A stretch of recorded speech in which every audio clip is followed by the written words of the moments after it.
ہم اب ایک نئی سیریز لیکچرر کی شروع کرنے جا رہے ہیں کہ اسلام اور سیاسی افکار۔ آج کی اس گفتگو میں ہم دنیا کے مختلف سیاسی نظریات جن کی بنیاد کی وجہ سے سیاست کے نظام میں کچھ تبدیلی بھی آئی ہے اور کچھ نظام ناکام بھی ہو گئے ہیں اور کچھ نے دنیا کے مختلف ممالک میں وہ کامیاب بھی ہوئے ہیں، ان کا مختصر انداز میں تذکرہ کریں گے۔ سب سے پہلے کہ سیاست کس چیز کو کہتے ہیں جی؟ سیاست کا لغوی معنی کیا ہے؟ سیاست کا لغوی معنی بہت سے وہ لغوی جو ڈکشنریز ہیں ان میں ذکر کیا گیا ہے۔ سیاست کا لفظ یہ پولیٹکس سے ہے جی۔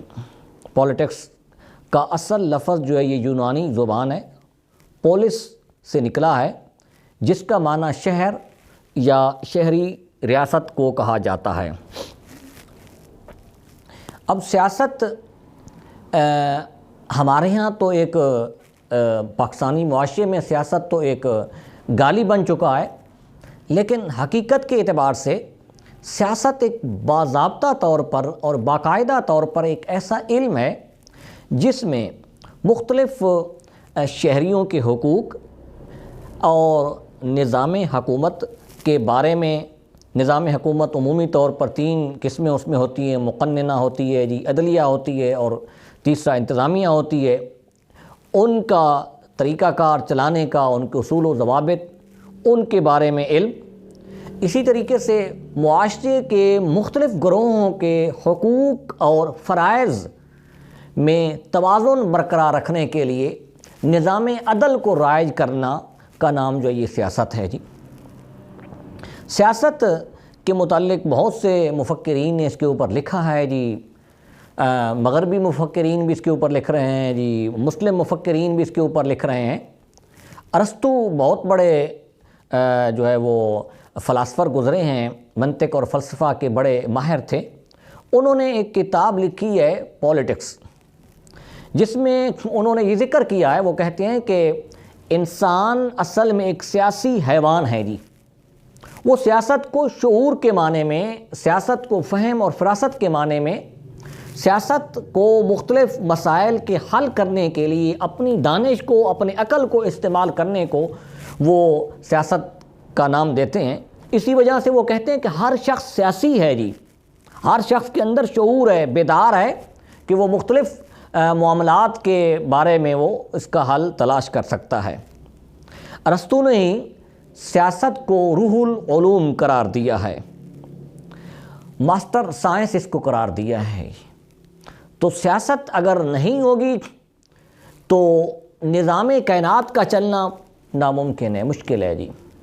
کیوں کہ پھر معاشرے میں مختلف گروہوں کے درمیان، مختلف لوگوں کے درمیان، مختلف معاشروں کے درمیان آپس میں خانہ جنگی شروع ہو جائے گی۔ جس طریقے سے ہم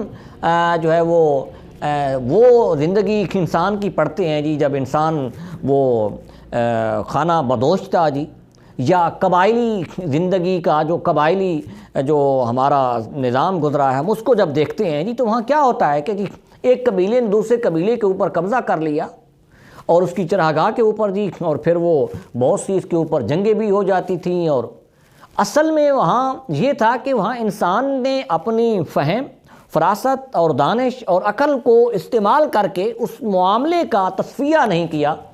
ان کے مابین سیاست کی کمی تھی، سیاست نہ ہونے کی وجہ سے، شعور نہ ہونے کی وجہ سے، تو ان کے درمیان مختلف وہ جھگڑے پیدا ہو گئے جی، اور وہ آپس میں لڑنے پر اور کئی سال پر، جیسا کہ عرب معاشرے میں جنگ وسوس ہے، اسی طریقے سے اور بھی جنگیں گزری ہیں، داعش اور ابرا، یہ اس طریقے سے غبرہ کی داستانیں ہیں جی۔ اور پھر اس کے بعد اگر آپ دیکھیں جی کہ جب کسی معاشرے میں سیاسی نظام قائم ہوتا ہے، سیاست قائم ہوتی ہے، تو پھر اس معاشرے میں امن، سکون، خوشحالی، یہ سب چیزیں آ جاتی ہے جی۔ تو سیاست کی ابتدا ہے اور انتہا یہ ریاست ہے جی۔ تو سیاست اور ریاست کا آپس میں گہرا تعلق ہے جی، اور ریاست ہر ایک چیز سے بالا تر ہوتی ہے۔ ایک ہمارے ہاں جو عمومی طور پر حکومت ہے جی، اور حکومت سے بھی بالا تر ایک ریاست ہوتی ہے جی۔ حکومت وہاں پر جو لوگ چلانے والے ہیں جی، ان کے مائنڈ کا نام ہے جی، ان کی سوچ کا نام ہے جی۔ وہ کوئی بھی پارٹی بھی ہو سکتی ہے، کوئی شخص بھی ہو سکتا ہے۔ اس سے اوپر ایک ریاست آتی ہے، جہاں ریاست ہر شخص، ہر شہری کا تحفظ ریاست نے کرنا ہوتا ہے۔ وہاں ریاست جو ہے کسی بھی وہ پابندیوں سے بالا تر ہو کر کسی کے بارے میں سوچتی ہے جی۔ تو سیاست میں معاشرتی اقدار، معاشرتی رویوں کی جو ہے وہ تعلیم دی جاتی ہے جی، سیاسی شعور کی تعلیم دی جاتی ہے، حقوق و فرائض کے مابین توازن قائم کرنے کے لیے اور ذمہ داری کا تعین قائم کرنے کے لیے سیاست کا علم مارد وجود میں آیا۔ نظام عدل قائم کرنے کے لیے سیاست کو جو ہے وہ اس کو پروان چڑھایا گیا۔ معاشرے کی تشکیل نو، یہ سیاست کا ایک اہم فریضہ ہے کہ معاشرے کے اندر اگر غلط کو غلط نہ کہا جائے یا غلط کرنے والے کو روکا نہ جائے تو معاشرے کے اندر بہت سی خرابیاں پیدا ہو جاتی ہیں، اور معاشرہ بگاڑ کا اور فساد کا شکار ہو جاتا ہے۔ تو پھر اس کے لیے ایک نئے معاشرے کی تشکیل ضروری ہے۔ رسول اکرم صلی اللہ علیہ وسلم نے جب مدینہ طیبہ اور عرب میں آپ نے جب اپنا اعلان نبوت کیا تو اس معاشرے کو ہم جب دیکھتے ہیں جی، زمانہ جاہلیت کا معاشرہ اور عہد نبوی کے معاشرے کو زمین و آسمان کا فرق ہے، کیونکہ رسول اکرم صلی اللہ علیہ وسلم نے معاشرہ میں وہ چیزیں جو آپس میں لڑائی کا، آپس میں بے سکونی کا اور آپس میں نفرت کا سبب بنتی تھی، آپ لوگوں کا خاتمہ کر کے ایک نئے معاشرے کی تشکیل کی جی۔ پھر معاشرہ میں انسان کے کچھ انفرادی حقوق ہوتے ہیں جی، کچھ اجتماعی حقوق ہوتے ہیں۔ انفرادی اور اجتماعی دونوں حقوق کو ادائیگی کے لیے ایک نظام، ایک سٹرکچر کی بیسک جو ہے وہ بنیادی ضرورت ہوتی ہے جی۔ اب سیاست کے ساتھ ساتھ کچھ نظریات بھی معرض وجود میں ہے، اور انہوں نے سیاست کے اوپر بڑے گہرے اثرات چھوڑے ہیں جی۔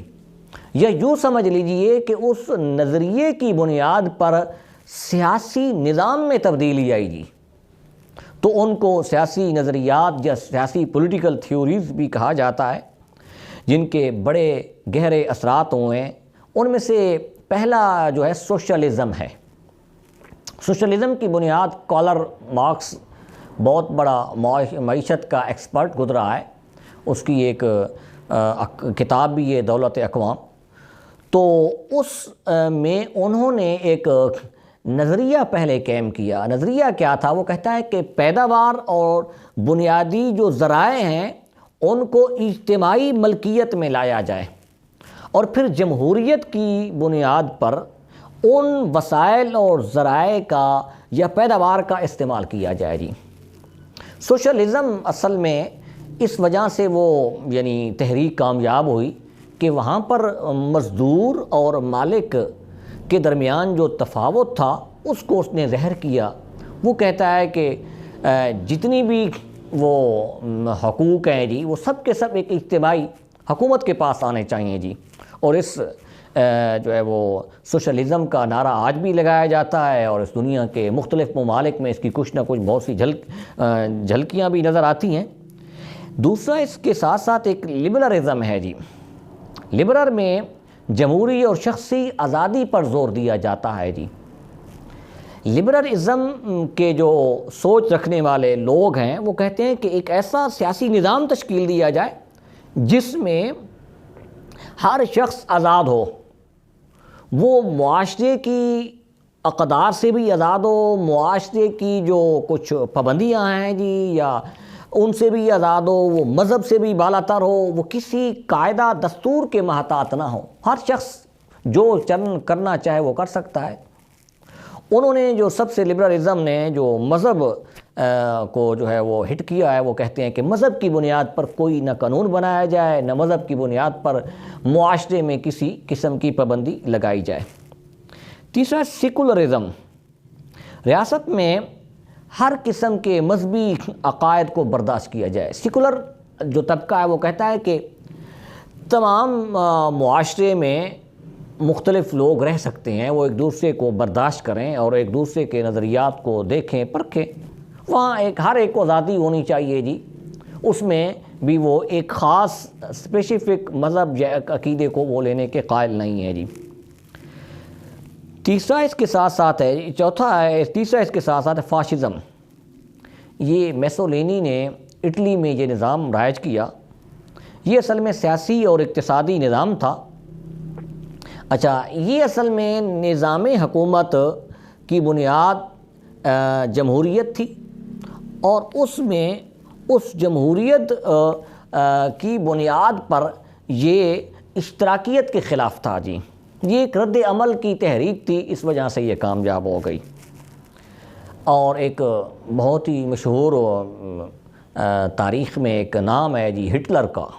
ہٹلر نے ایک نظام قائم کیا، نازیزم، تو یہ اصل میں نسلی برتری کا نظام تھا جی۔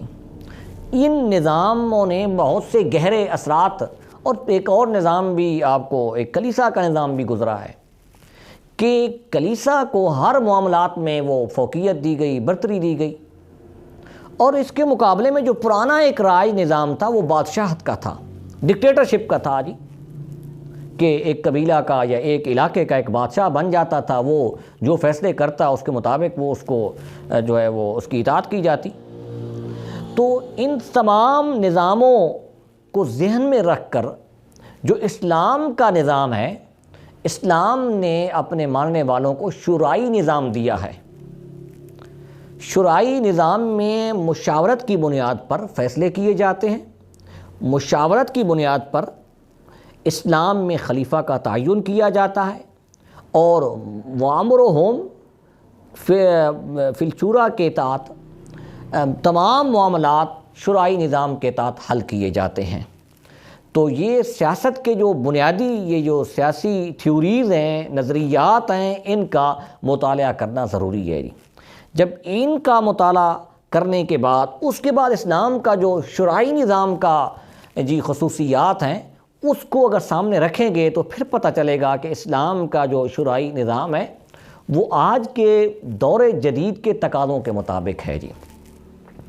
پھر جمہوری نظام کامیاب ہوا ہے، جمہوریت میں بڑی بڑی وہ تحریکیں بھی چلی ہیں، تو انشاءاللہ آگے آنے والی ویڈیوز میں ہم جمہوری جو نظام ہے